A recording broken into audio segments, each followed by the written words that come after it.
This is Brandon Matherne. I'm continuing on the Rob C A unit gas sand, the reservoir that has the most gas potential, 50 to 70 BCF as far as existing reservoirs shy of the Marj sand. What I'd like to do now is try to summarize and walk you through the main objectives or the main ideas of how the reservoir produced and determination of reserves. So from the beginning, I'm going to talk about the setting and the description of the reservoir, go over the history of the sand itself, how it was developed, who developed it, what type of production, type of wells, type of completions, the cumes along the way, and then I'm also going to go into the reservoir behavior, which is a very important aspect of understanding the Rob C, how it produces, why it produces, and also that's one of the reasons it has so much potential remaining. Then I'll cover how we reviewed and determined reserves. It's 3 steps: volumetrics, P over Z, modified P over Z, and then the reservoir simulation that Ron Lang had discussed in detail. And the last part we'll go over what kind of recommended type of wells we would drill and the completion, where we would actually drill them, and in what part of the reservoir we would recommend completing the wells. I have some exhibits, and I'm going to refer to them one at a time so we can identify what we're talking about, and I'll begin with the setting and description. The first exhibit is basically the structure map of the Rob C sand itself with a log section of the A2 well off to the left side. Basically the title is the structure map Rob C A unit of the Rob C sand. The reservoir is located and spreads out on 4 different blocks, starting on the northeast side with the Matagorda 633, 632 coming to the southwest, 656, and lastly, tail end on the southwest side, it terminates the reservoir, the gas-bearing reservoir terminates in 657. Roger Murray had already discussed the depositional model, and Mr. John Kula already discussed the low resistive, low contrast pay characteristics of the reservoir itself, or I should say the sand itself. So I'm not going to go into that. I'll continue. The Rob C gas reservoir was discovered by Exxon/Mobil in the late 70s during their exploration drilling vertical wells. They were expendable wells. The main ones that penetrated the reservoir were the number 1, number 3, number 4 wells, and they were located in block 632, Matagorda 632. The reservoir is very large. It spans 7 miles from the northeast tip down to the southwest tip and is about 7,000 acres in size. First production was in 1982 by Exxon, and that's going to lead me into the history and development of the sand itself. Again, the first production was in May 1982. It was developed by Exxon. Their first wells drilled were the A2, A3, A6, B1 wells located in block 632 and 656. The 4 wells were vertical, they were directionally drilled, and none were gravel packed.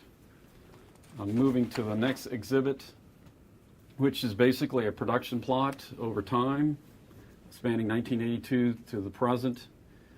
It gives a visual description of the rates that Exxon was able to get out of the A2, 3, 6, and B1 wells, basically a maximum of around 10 to 12 million a day from the 4 wells.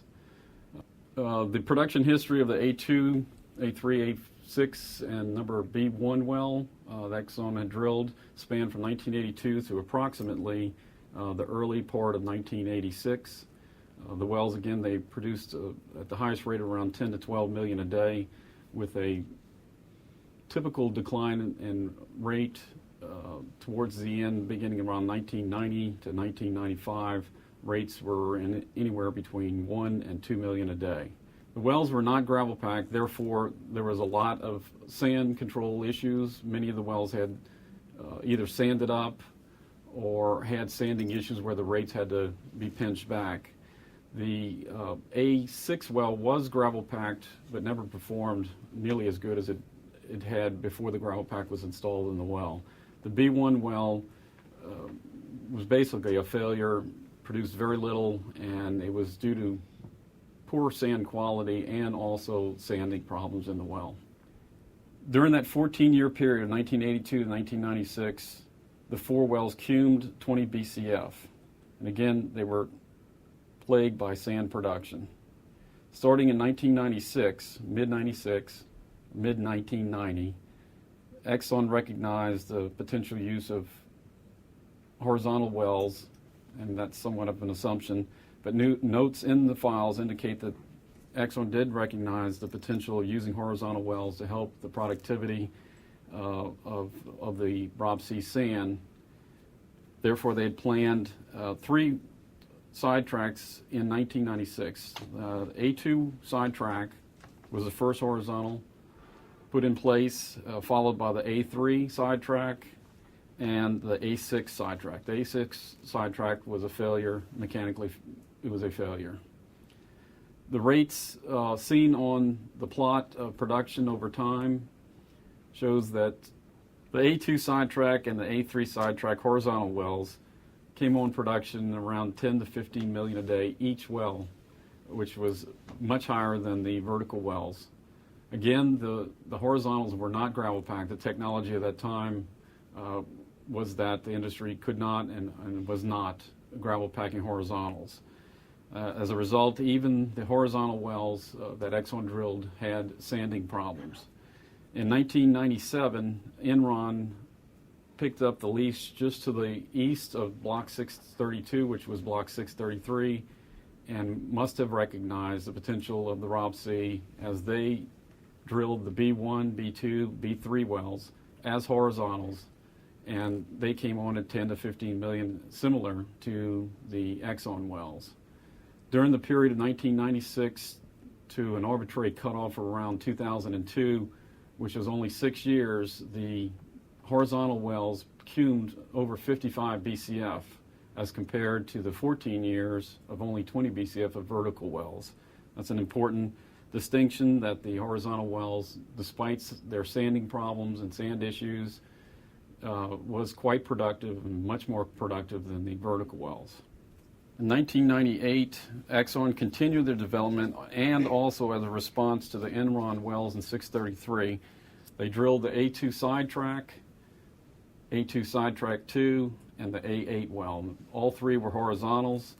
Again, the A7 sidetrack 1 and sidetrack 2 were not gravel packed. The A8 was gravel packed, but a gravel pack log showed that the pack was a very poor pack and had holidays, meaning there were sections that were not gravel packed. Again, the A7 and the A8 wells were plagued by sand problems. As can be expected, the longer life wells cume more, such as the A2 sidetrack lasts 7 years and produced 16 BCF. The A7 sidetrack 2 produced 6 BCF over a 12-year period. Enron B1 had a 15.6 BCF over 9 years, and the B3 was 7 BCF over 4 years. So there's definitely a direct correlation of longevity of the horizontal versus the cume. Another characteristic to point out about the horizontal wells that Exxon drilled was the fact that the heel seemed to dip lower in the section, meaning it was deeper subsea depth, and then horizontally came back greater than 90 degrees and leveled out at 90 degrees in the Rob sand sequence. And that'll come into play a little bit later. Moving on, in 2006, 2007, ASTOP acquired the field and drilled 4 truly vertical wells, and each well was conventionally fracked in the Rob C sand. The number 2 well came on production around 6 to 9 million a day with no water. The number 3 came on 3 to 4 million a day with 350 barrels of water. Number 4, 2 to 4 million with 100 barrels of water. Number 7, plus or minus a million a day with 800 barrels. Number 7 was located in the northeast part of the field versus the other 3 wells were located in the southwestern part of the field where there had been no prior take points. The Rob C reservoir behavior is rather unique, and I'm going to also discuss how it produced and then follow that with the determination of reserves. Again, the Rob C cumed 85 BCF since 1982. The first 14 years by vertical wells was 20 BCF. The next 6 years, or 1996 to 2002, horizontal wells, which included three horizontal wells by Enron and 5 horizontal wells by Exxon. During that period, cumed 55 BCF. From 2002 to present, the reservoir has produced 10 BCF, and that was a combination of horizontal wells, the remaining horizontal wells, and the A-stop 2, 3, and 4 wells that were vertically drilled and fractured. The reservoir cumed 85 BCF, and that was through a depletion of 1,000 pounds of reservoir pressure, going from around 2,590 PSIA to about 15 to 1,600 PSIA, which is around the reservoir pressure that we're experiencing at this time. As Ron Lang with Knowledge Reservoir had mentioned, the reservoir is controlled mainly by a pressure depletion type of mechanism. The reservoir is predominantly a pressure depletion type of producing mechanism with somewhat of support by an edge water drive. However, it is definitely a pressure depletion type reservoir. It is not a typical pressure depletion reservoir in the fact that it does not act like a tank that pressure can just bleed off of. Otherwise, the reservoir would actually not be there anymore. It had already been produced. There's a decline in pressure within the reservoir that is not uniform. The pressure decline is localized to areas of withdrawal and or production. The higher the withdrawal rate, the lower the pressure in the localized area. I have many examples of differences between wells in different parts of the reservoir that'll have anywhere from 100 pounds pressure difference to 700 or 800 pounds pressure difference at the exact same time. Some of my exhibits I'll describe it as a structure map with a pressure over time plot inserted on top of it, and it's comparing several wells. For example, the A2 well pressure versus the A3 well had around 700 pounds difference in pressures at about the same time, and the wells are not that far apart. The same thing applies in another exhibit where I'm comparing the A2 sidetrack number 2 well with the Enron B2 well. They're separated around approximately 3 to 4 miles apart, and the pressure difference between the two within a month apart is about 600 pounds.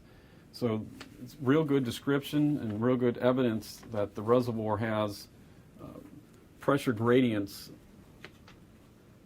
in areas with higher withdrawal rates versus areas that do not have higher withdrawal rates. Areas that were lightly produced had higher pressure, and the high withdrawal rates, they had lower pressure. The gas migrated from the higher pressure to the lower pressure until there was an equalization. However, the time to equalize was very long. Some evidence of how long buildups is on another example or another exhibit where the pipeline was shut in for around 6 months. This was after A-Stop had produced the Rob C and the number 3 and the number 2 wells. Over a 6-month period, the pressure increased and kept increasing to around 1,200 1,250 pounds over that 6-month period, and was still climbing at the end of the shut-in period and when the pipeline was repaired and production was put back on production.